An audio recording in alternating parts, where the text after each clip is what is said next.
Hello, fantastic students. Dr. Stan Reeley here.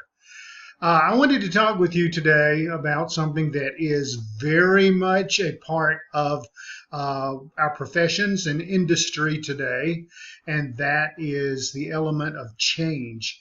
And you might have heard the old cliche that the only constant is change. Well, that couldn't be more true than in the business environment because seems like every day we're handed something new to do, a new policy, something with technology that has to, updates and upgrades and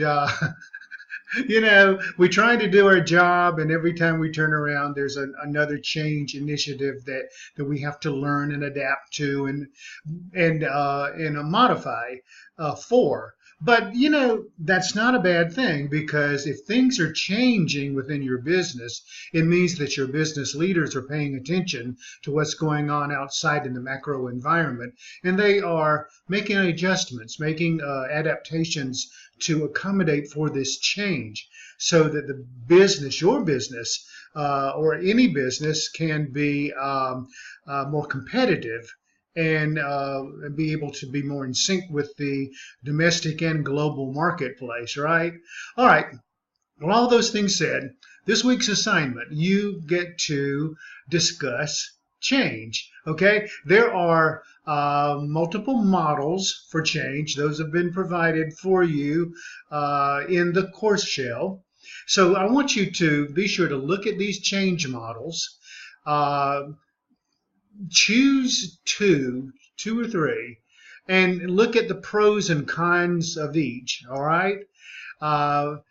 Basically, the change models all come to the same conclusion, where you have a stable situation.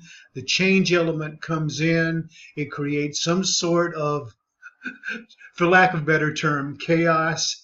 Then there's a learning stabilization once again, and then the change is implemented, and the process flows stably again until the next change is inserted. Okay, but there are different change theories, Lewin, Cotter, among the two that immediately come to mind, but there are more that you'll see provided for you. So anyone that strikes your fancy that you want to delve more deeply into and research, use those change models again, strengths, weaknesses, pros, cons of whichever 2, 3 change models that you choose. Then the thing is, what you need to do is apply that change model. Choose a single change model and then apply it to a real world business situation, or like a project that's going on, something that you either have read about or that you've actually experienced, that you can apply to, like a project at work.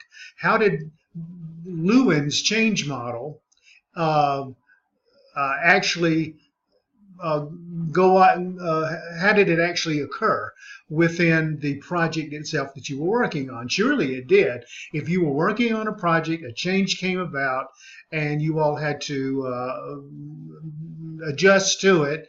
How did you do that? All right, and make it fit to the way the model is mapped out. Okay, so that I can see that you are fully understanding the way the model is structured and how it is applied into the real world environment, the real world professional environment, where you are showing it, where you are aligning it with. All right. Okay, do that for the assignment. Also, make sure that you use really good APA writing technique, as always. Always include a title page. Put your essay between the title page and the reference list, and any kind of data charts and things like that you want to include always strengthens your assignments, because a picture's worth 1,000 words, right? And professionals tend to be more visual learners anyway. So anyway, that's all I wanted to share with you today about change. So another change, right? No, it's not really. It's part of the curriculum, and it's something that we should always be practiced in, because it's inevitable. All right, that's all. Take care, and I'll see you on the boards. Bye.